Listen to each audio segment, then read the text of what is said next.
Hello everyone, আসসালামু আলাইকুম। আশা করছি সবাই অনেক বেশি ভালো আছেন। আলহামদুলিল্লাহ, আমরাও অনেক ভালো আছি। সিম্পলি মুন্নি চ্যানেলে সবাইকে আরও একবার স্বাগতম। আজকে আমি আপনাদের সাথে শেয়ার করতে যাচ্ছি আমার রুমের জন্য কিছু কেনাকাটা করলাম, তার জন্য শপিংয়ে বেরিয়ে পড়লাম।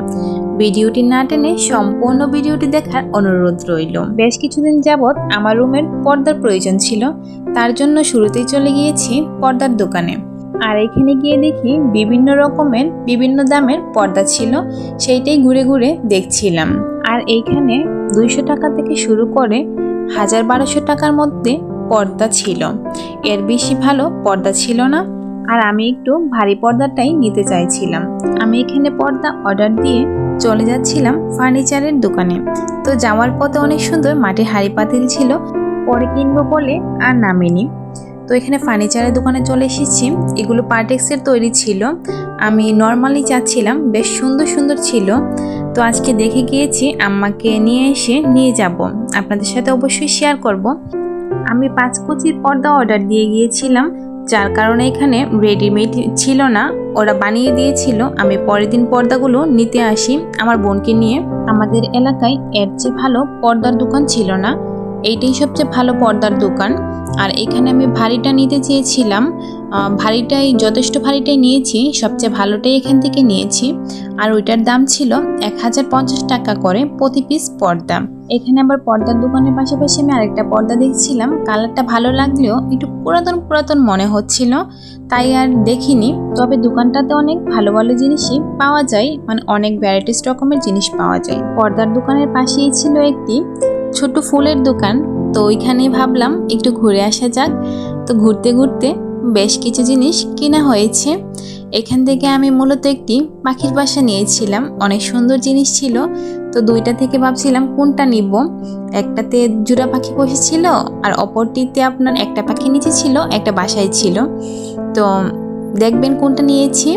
আর এখানে বিভিন্ন রকমের ফুলের গাছ ছিল, ছোট ফুলের টব থেকে শুরু করে বড় ফুলের টবও ছিল। কম বেশি ভালোই ছিল, এত বেশি খারাপ না। দোকানটা একটু ছোট, তার জন্য হয়তো মাল বেশি ছিল না, তবে ভালোই ছিল, খুবই সুন্দর জিনিস ছিল। তো আমি এখান থেকে কিছু জিনিস নিয়েছি। তো চলে এসেছি বাসায়, চলুন দেখা যাক আমার পর্দাটা কেমন হয়েছে। দেখে অবশ্যই কমেন্ট করে জানাবেন পর্দার দামটা ঠিক ছিল কিনা, নাকি আমি বেশি দাম দিয়ে নিয়েছি, নাকি কম প্রাইসে পেয়েছি। তো আমি এখানে 5 কুচির পর্দা নিয়েছিলাম, এটা অর্ডার দিয়ে বানিয়েছি। মোটামুটি ভালোই ছিল, আমার কাছে তেমন বেশি ভালো লাগেনি, আবার তেমন খারাপও লাগেনি। তবে তার চেয়েও ভালো হতো যদি আমি ব্রাহ্মণবাড়িয়া চলে যেতাম আর ওইখানে ভালো পর্দা দেখে অর্ডার করে আসতাম। প্রথমত আলসিমহির কারণে যাইনি, আর দ্বিতীয়ত রাস্তায় যে জ্যাম থাকে, আমাদের এইখানে মহাসড়ক ঘাটুরার যে রাস্তাটা হচ্ছিল, এখানে বিশুর থেকে বেশ জ্যাম থাকে, তার জন্য যাইনি। তো এখানে আমি একটি পাখির বাসা নিয়েছিলাম, আমার কাছে বেশ ভালো লেগেছে।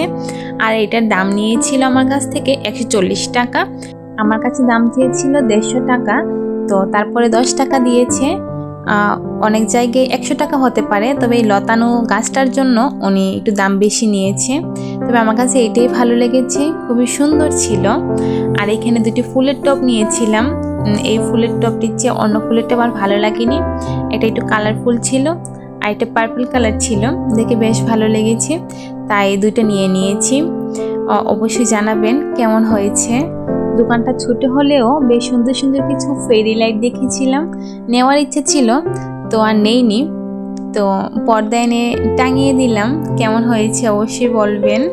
আর এই কর্নারে আমি পাখির বাসাটা ঝুলিয়ে দিলাম, দেখতে খুবই সুন্দর লাগছে মাশাআল্লাহ। এখানে একটি হুক থাকাতে আর নতুন করে হুক করতে হয়নি, সেটাও অনেক ভালো হয়েছে। পর্দা টাঙানোর পর এই ছিল আমার রুমের ফাইনাল লুক।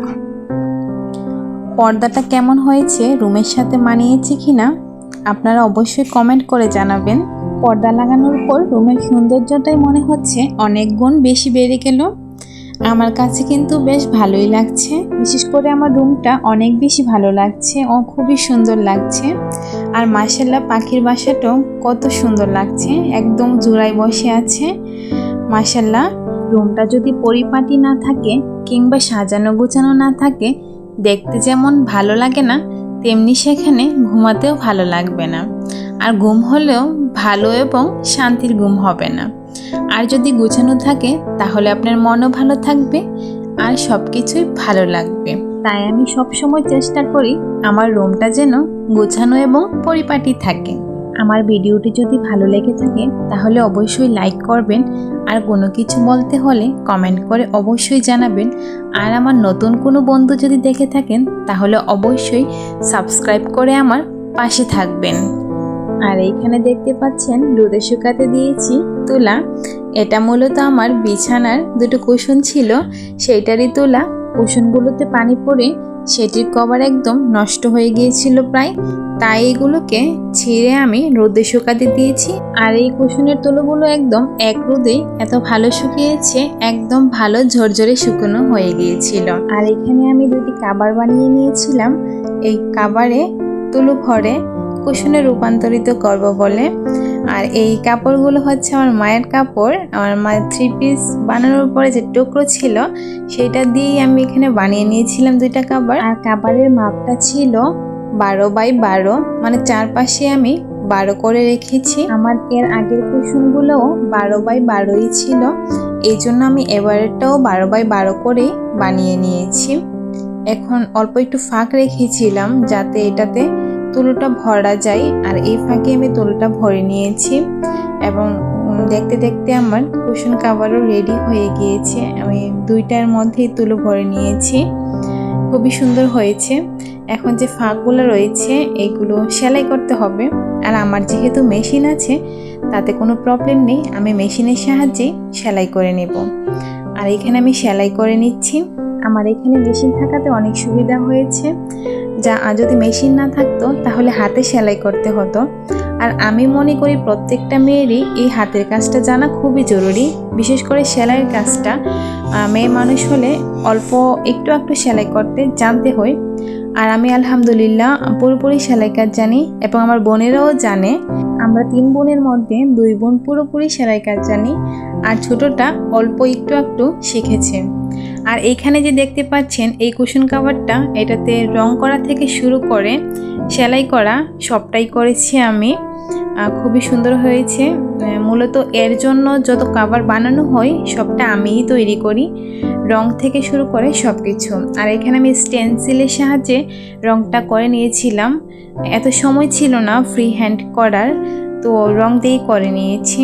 একটাতে পুরোপুরি করতে পারলেও অপরটা করার সময় রং শেষ হয়ে গিয়েছে, যার জন্য শেষ করতে পারিনি, তবে ভালোই লাগছিল।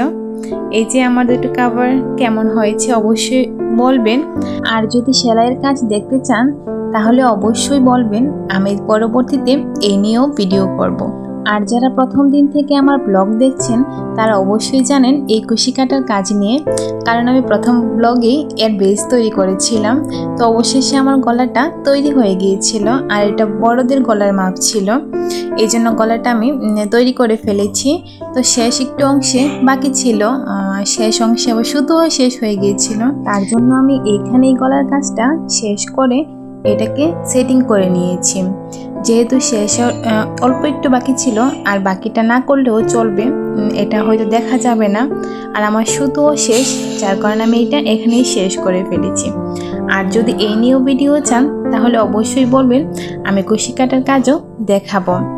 আর আমার কথাগুলো খুব অগোছালো, আপনারা দয়া করে মানিয়ে নেবেন। আর যারা শেষ পর্যন্ত আমার ভিডিওটি দেখছেন বা দেখে থাকেন, আপনাকে অসংখ্য ধন্যবাদ। যারা আমার ভিডিওটি দেখছেন তারা অবশ্যই আমার পাশে থেকে আমার চ্যানেলটিকে সাবস্ক্রাইব করে আমার পাশে থাকবেন। আসসালামু আলাইকুম, আল্লাহ হাফেজ।